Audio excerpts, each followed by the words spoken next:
கோவையில் ஜிஎஸ்டி குறித்து அன்னபூர்ணா உணவக உரிமையாளர் ஸ்ரீனிவாசன் மத்திய நிதியமைச்சர் முன்னிலையில் கூறிய கருத்து சமூக வலைதளங்களில் பேசு பொருளானது. இந்த விவகாரத்தில் நடந்தது என்ன, விரிவாக பார்க்கலாம். உங்க பக்கத்தில் இருக்கிற எம்எல்ஏ எங்களுடைய ரெகுலர் அன்னபூர்ணா கஸ்டமர் வரப்பெல்லாம் சண்டை போடுறாங்க. நான் உங்க கடைக்கு எத்தனை முறை வந்திருக்கேன் இது வரைக்கும்? இல்லை எப்பாவது உங்ககிட்ட நான் சண்டை போட்டிருக்கேனா? இந்த அம்மா வர வேண்டியது, ஜிலேபி சாப்பிட வேண்டியது. இது வரைக்கும் நான் அந்த ஜிலேபி சாப்பிட்டதே இல்லை. இதெல்லாம் நான் மேடையிலேயே சொல்லியிருக்க முடியும்.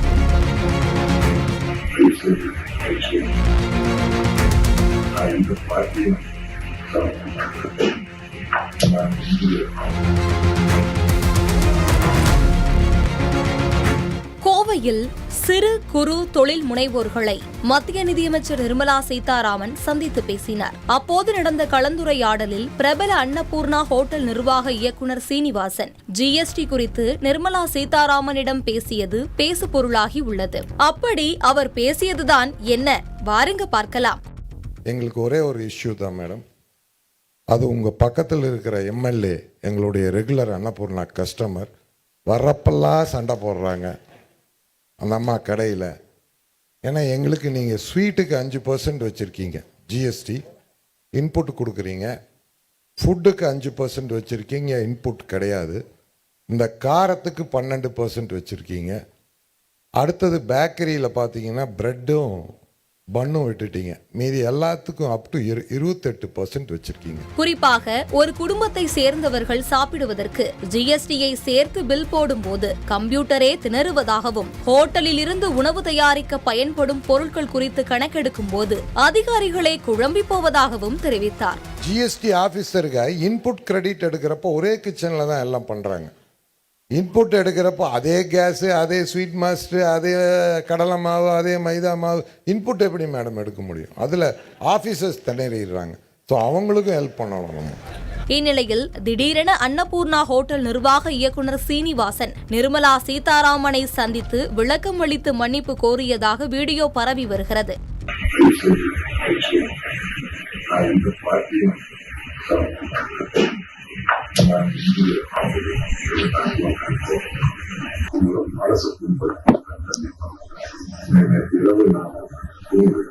திமுகவினர் உள்பட எதிர்க்கட்சியினர் இந்த வீடியோவை அதிகமாக சோசியல் மீடியாவில் பகிர்ந்து கண்டனம் தெரிவித்து வருகின்றனர். இந்நிகழ்விற்கு காங்கிரஸ் எம்பியும் மக்களவை எதிர்க்கட்சி தலைவருமான ராகுல் காந்தி கண்டனம் தெரிவித்துள்ளார். இது தொடர்பாக அவர் வெளியிட்டுள்ள எக்ஸ் வலைதள பதிவில், ஒரு கோடீஸ்வர நண்பர் விதிகளை வளைக்க, சட்டங்களை மாற்ற அல்லது தேசிய சொத்துக்களை பெற முற்படும் போது மத்திய அரசு கம்பளம் விரிப்பதாகவும், வரி பறிப்பு மற்றும் பேரழிவு தரும் ஜிஎஸ்டி போன்றவற்றின் தாக்கங்களை சகித்துக் கொண்டு இருக்கும் சிறு வணிகர்களுக்கு கடைசியில் அவமானம் மட்டுமே மிஞ்சுவதாகவும் ராகுல் காந்தி தெரிவித்துள்ளார்.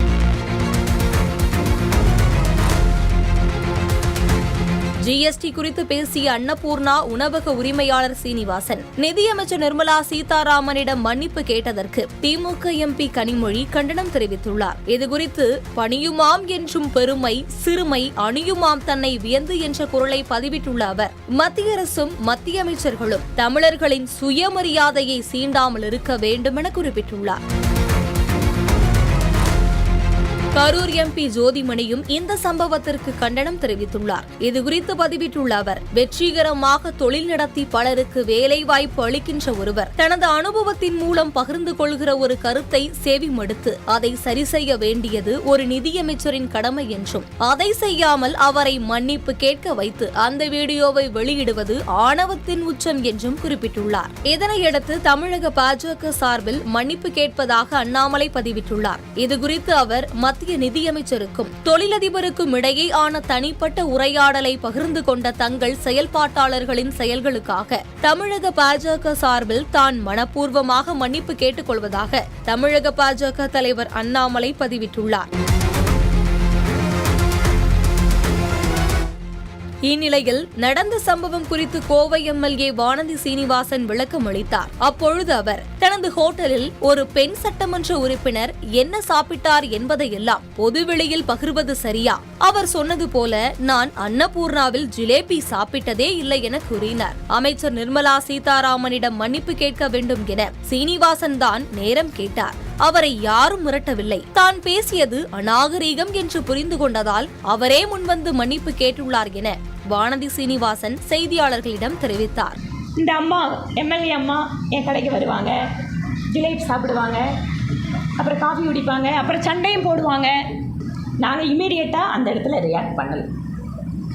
நான் கேட்டிருக்க முடியும், நான் உங்கள் கடைக்கு எத்தனை முறை வந்திருக்கேன் இது வரைக்கும், இல்லை எப்பாவது வந்து உங்ககிட்ட நான் சண்டை போட்டிருக்கேனா, இல்லை எத்தனை முறை வந்து நான் ஜிலேபி சாப்பிட்ருக்கேன், நான் என்ன சாப்பிட்ருக்கேன் அப்படின்னா அந்த ஜிலேபியை சொன்னீங்களே, அது இது வரைக்கும் நான் அந்த ஜிலேபி சாப்பிட்டதே இல்லை, இதெல்லாம் நான் மேடையிலேயே சொல்லியிருக்க முடியும். நான் அதை விரும்பலை.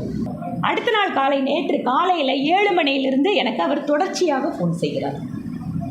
நான் தப்பாக பேசிட்டேன், என்னை மன்னிச்சிருங்க, நான் வந்து அமைச்சர்கிட்ட மன்னிப்பு கேட்கணும், இந்த மாதிரி நான் வந்து பேசின விஷயம் தவறு தான், நான் உங்களுக்கு தர்ம சங்கடத்தை ஏற்படுத்திட்டேன், இதெல்லாம் சோஷியல் மீடியாவில் வைரலாக வேறு மாதிரி போயிடுச்சு.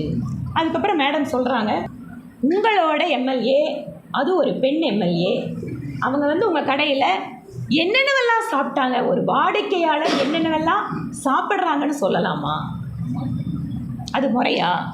உடனே அதுக்கு அவர் சொல்கிறாரு, எங்கிட்ட மன்னிப்பு கேட்குறாரு. மன்னிச்சுக்கணுமா, நீங்கள் சகோதரி மாதிரி தான், ஆனால் ஏதோ அந்த நேரத்தில் நான் அப்படி பேசிட்டேன் அப்படின்னு எங்கிட்ட சொல்கிறாரு. அன்னபூர்ணா ஹோட்டல் நிர்வாக இயக்குனர் சீனிவாசன் நிர்மலா சீதாராமனிடம் ஜிஎஸ்டி குறித்து பேசியது சரியா தவறா? மக்கள் என்ன சொல்கிறார்கள், வாருங்கள் பார்ப்போம். ஒரு அமைச்சர், மத்திய அமைச்சர் வரும்போது மத்திய அமைச்சர்கிட்ட கேள்வி கேட்கும்போது ஒரு நியாயமான கேள்வி கேட்கறதுல எந்த விதமான தப்பும் கிடையாது. யார் வேணாலும் கேட்கலாம். அவங்க வந்து மக்கள் பிரதிநிதி தான் ஒருத்தர், அதில் வந்து தாராளமாக அவங்ககிட்ட கேள்வி கேட்கலாம். ஆனால் கேள்வி கேட்கக்கூடாது அப்படிங்கிற ஒரு விஷயம் இல்லவே இல்லை. அப்படி கேட்டிருந்தாலும் பேசியிருந்தாலுமே வந்து அதுக்காக மன்னிப்பு கேட்கறதுங்கிறது ஏற்றுக்கொள்ளவே முடியாது. அசம்பிளிலேயே எத்தனையோ கொஸ்டின்ஸ் எல்லாம் கேட்குறாங்க, அவங்களுக்கு பதில் சொல்கிறாங்க. இப்போ இதுக்கும் வந்து தொழில் முனைவோர் சம்மந்தப்பட்ட ஜிஎஸ்டி வரி இந்த இதுக்காக அவங்க தான் கேள்வி கேட்டாகணும். அவங்கள தவிர வேற யார் கேள்வி கேட்க முடியும்?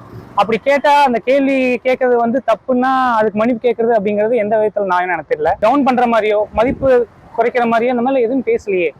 அவர் ஒரு ரிக்வெஸ்டாக தானே பேசுகிறாரு.